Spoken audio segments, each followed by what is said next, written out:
2 Peter. Simon Peter, a servant and an apostle of Jesus Christ, to them that have obtained like precious faith with us through the righteousness of God and our Saviour Jesus Christ.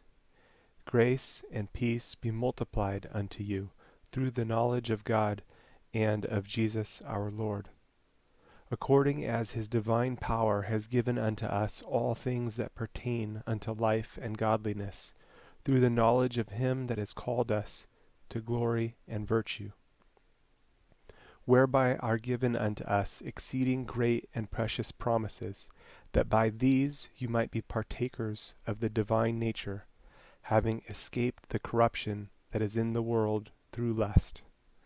And beside this, giving all diligence, add to your faith virtue, and to virtue knowledge, and to knowledge temperance, and to temperance patience, and to patience godliness, and to godliness brotherly kindness, and to brotherly kindness charity. For if these things be in you and abound, they make you that you shall neither be barren nor unfruitful in the knowledge of our Lord Jesus Christ. But he that lacks these things is blind, and cannot see afar off, and has forgotten that he was purged from his old sins. Wherefore the rather, brethren, give diligence to make your calling and election sure. For if you do these things, you shall never fall. For so an entrance shall be ministered unto you abundantly into the everlasting kingdom of our Lord and Saviour Jesus Christ. Wherefore I will not be negligent to put you always in remembrance of these things, though you know them, and be established in the present truth. Yes, I think it meet, as long as I am in this tabernacle, to stir you up by putting you in remembrance, knowing that shortly I must put off this my tabernacle, even as our Lord Jesus Christ has showed me. Moreover, I will endeavor that you may be able, after my decease, to have these things always in remembrance. For we have not followed cunningly devised fables, when we made known unto you the power and coming of our Lord Jesus Christ, but were eyewitnesses of his majesty. For he received from God the Father honor and glory, when there came such a voice to him from the excellent glory, This is my beloved Son, in whom I am well pleased. And this voice which came from heaven we heard, when we were with him in the holy mount. We have also a more sure word of prophecy, whereunto you do well that you take heed, as unto a light that shines in a dark place, until the day dawn and the day star arise in your hearts. Knowing this first, that no prophecy of the Scripture is of any private interpretation. For the prophecy came not in old time by the will of man, but holy men of God spake as they were moved by the Holy Ghost. But there were false prophets also among the people, even as there shall be false teachers among you, who privily shall bring in damnable heresies, even denying the Lord that bought them, and bring upon themselves swift destruction. And many shall follow their pernicious ways, by reason of whom the way of truth shall be evil spoken of. And through covetousness shall they with feigned words make merchandise of you, whose judgment now of a long time lingers not, and their damnation slumbers not. For if God spared not the angels that sinned, but cast them down to hell, and delivered them into chains of darkness, to be reserved unto judgment, and spared not the old world, but saved Noah, the eighth person, a preacher of righteousness, bringing in the flood upon the world of the ungodly, and turning the cities of Sodom and Gomorrah into ashes, condemned them with an overthrow, making them an ensample unto those that after should live ungodly, and delivered just Lot, vexed with the filthy conversation of the wicked. For that righteous man dwelling among them in seeing and hearing vexed his righteous soul from day to day with their unlawful deeds. The Lord knows how to deliver the godly out of temptations, and to reserve the unjust unto the day of judgment to be punished. But chiefly them that walk after the flesh in the lust of uncleanness, and despise government. Presumptuous are they, self-willed, they are not afraid to speak evil of dignities. Whereas angels which are greater in power and might bring not railing accusation against them before the Lord. But these as natural brute beasts, made to be taken and destroyed, speak evil of the things that they understand not, and shall utterly perish in their own corruption, and shall receive the reward of unrighteousness, as they that count it pleasure to riot in the daytime.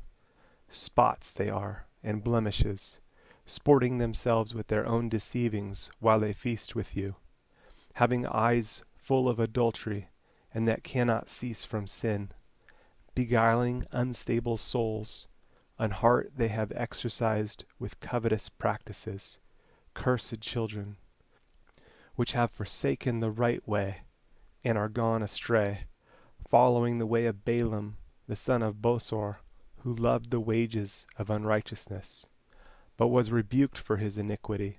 The dumb ass speaking with man's voice forbade the madness of the prophet.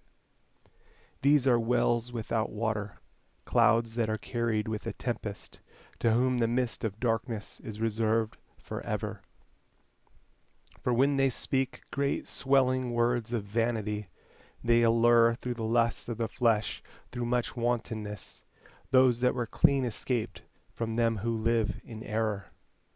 While they promise them liberty, they themselves are the servants of corruption. For of whom a man is overcome, of the same is he brought in bondage.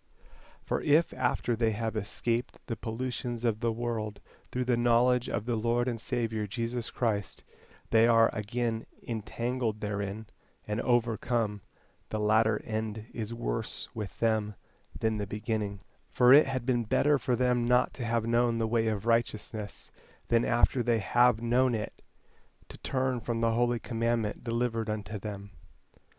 But it is happened unto them according to the true proverb, the dog is turned to his own vomit again, and the sow that was washed to her wallowing in the mire. This second epistle, beloved, I now write unto you, in both which I stir up your pure minds by way of remembrance, that you may be mindful of the words which were spoken before by the holy prophets, and of the commandment of us the apostles of the Lord and Savior. Knowing this first, that there shall come in the last days scoffers, walking after their own lusts, and saying, Where is the promise of his coming? For since the fathers fell asleep, all things continue as they were from the beginning of the creation. For this they willingly are ignorant of, that by the word of God the heavens were of old, and the earth standing out of the water and in the water, whereby the world that then was, being overflowed with water, perished. But the heavens and the earth which are now by the same word are kept in store, reserved unto fire against the day of judgment and perdition of ungodly men. But, beloved, be not ignorant of this one thing, that one day is with the Lord as 1,000 years, and 1,000 years as one day. The Lord is not slack concerning his promise, as some men count slackness, but is long-suffering to usward, not willing that any should perish, but that all should come to repentance. But the day of the Lord will come as a thief in the night, in the which the heavens shall pass away with a great noise, and the elements shall melt with fervent heat. The earth also and the works that are therein shall be burned up. Seeing then that all these things shall be dissolved, what manner of persons ought you to be in all holy conversation and godliness, looking for and hasting unto the coming of the day of God, wherein the heavens being on fire shall be dissolved, and the elements shall melt with fervent heat. Nevertheless we, according to his promise, look for new heavens and a new earth, wherein dwells righteousness. Wherefore, beloved, seeing that you look for such things, be diligent that you may be found of him in peace, without spot, and blameless. And account that the long suffering of our Lord is salvation, even as our beloved brother Paul also, according to the wisdom given unto him, has written unto you, as also in all his epistles, speaking in them of these things, in which are some things hard to be understood, which they that are unlearned and unstable wrest, as they do also the other scriptures unto their own destruction. You therefore, beloved, seeing you know these things before, beware lest you also, being led away with the error of the wicked, fall from your own steadfastness. But grow in grace and in the knowledge of our Lord and Savior, Jesus Christ. To him be glory both now and forever. Amen.